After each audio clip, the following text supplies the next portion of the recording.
Hi guys! Kamusta kayo? Ngayon ay papunta kaming San Gabriel Bypass. Napag-isipan namin na kumain ng barbecue. So ayan, on the way kami.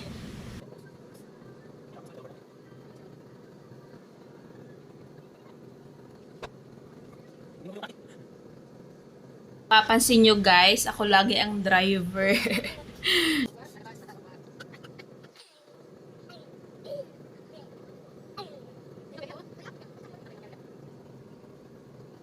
So, bali dito guys, marami silang tinitinda iba't iba.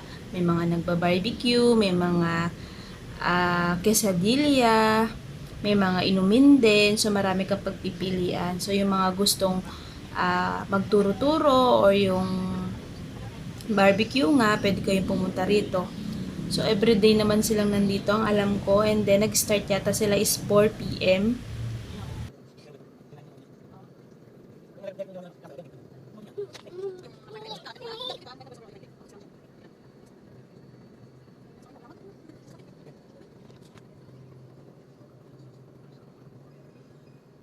So, ayan, dito siya sa may bagong gawa na bypass sa San Gabriel. Ayan, makikita nyo marami nagtitinda. So, mag-park muna tayo. So, ayan, nandito na kami. Lalakad na kami papuntang. Hinahanap namin kung nasaan yung barbecue. So, yan, ito, order muna ako. Nag-order lang ako ng hotdog para kay Kuya Yael at Ate Kate.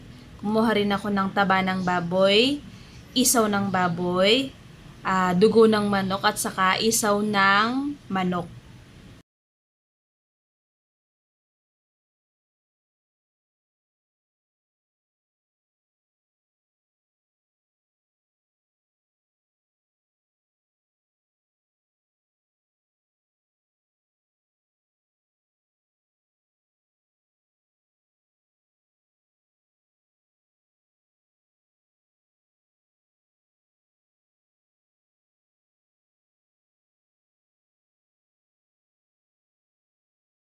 So, habang nag-aantay na maluto, umorder naman sila ng juice, ng drinks.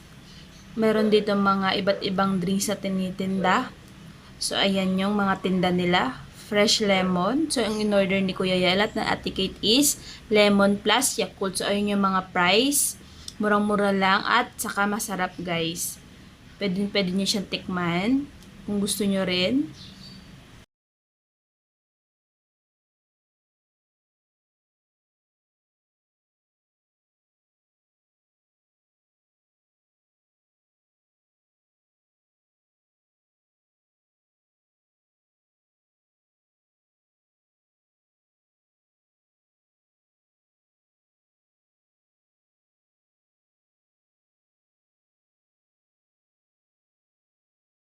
Ipapakita ko sa inyo guys yung iba't ibang tinda rito. Meron ditong home of baked sushi ni Daddy's Kitchen.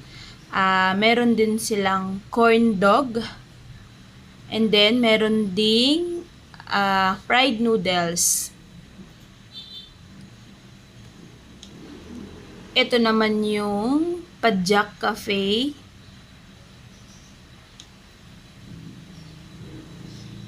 And then yung pinipilahan na siomai to go. Mura na, masarap pa. At saka yung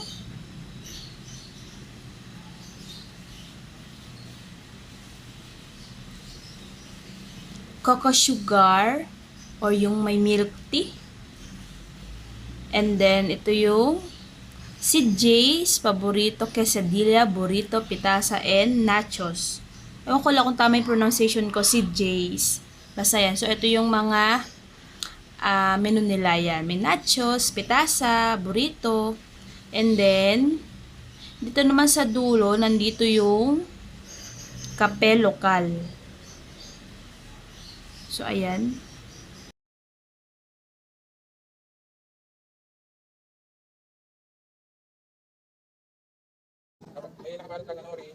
Bumili lang sila Papa Marjun ng Japanese siomai. Meron din silang tindang black gulaman. So, patok na patok itong siomay na to.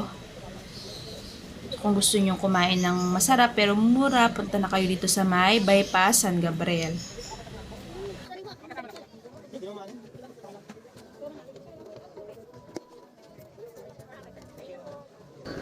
So, ito ay lemon plus Yakult. 65 pesos.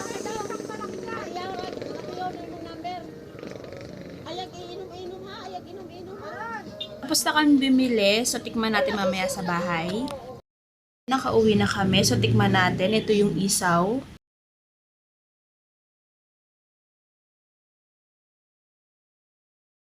Ayan, masarap naman yung timpla nila.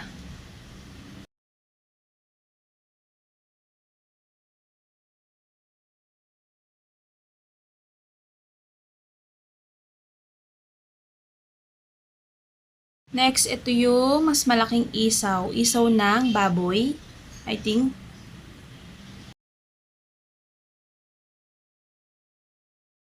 So, may binigay si ate na dalawang klase ng sausawan. Ito yung suka na medyo maanghang.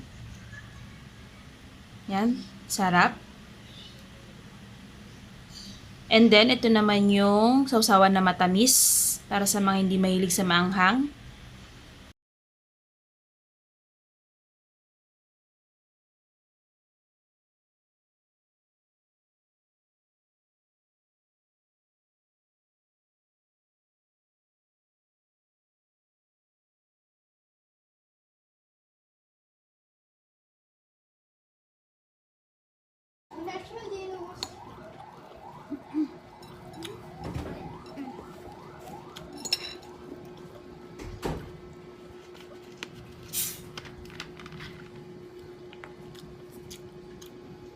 Pwede ako kumain ng kain.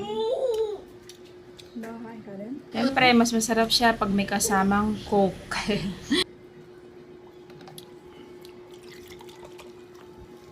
Namiss ko to.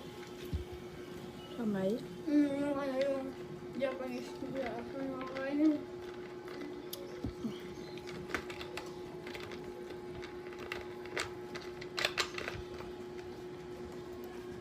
Nahatog oh. Yung hatog nyo. Dalawa. Ito naman yung taba ng baboy. So, tikman din natin. Sausaw lang natin. Masarap din yung ano niya, timpla niya.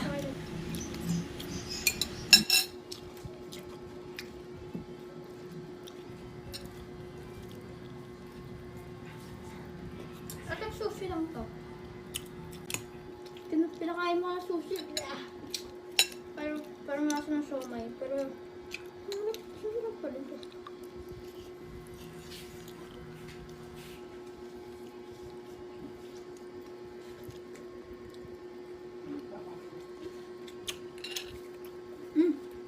Ito pala. Ito naman yung dugo ng manok. Sausaw natin sa matamis. So, ayan, tikman natin. Masarap din.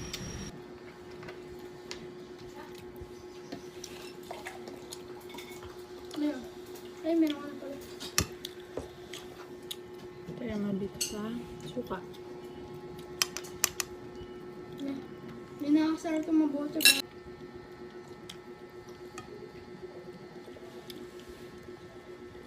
Kumuha rin pala ako ng laman ng baboy.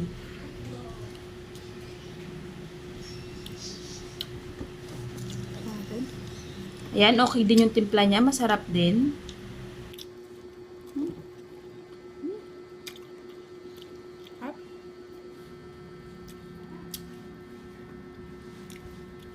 Yan na lahat yung pinamili namin. Masarap naman siya, saka affordable na rin. So, kung gusto niyo bumili niyan, matikman din, pumunta lang kayo sa San Gabriel Bypass.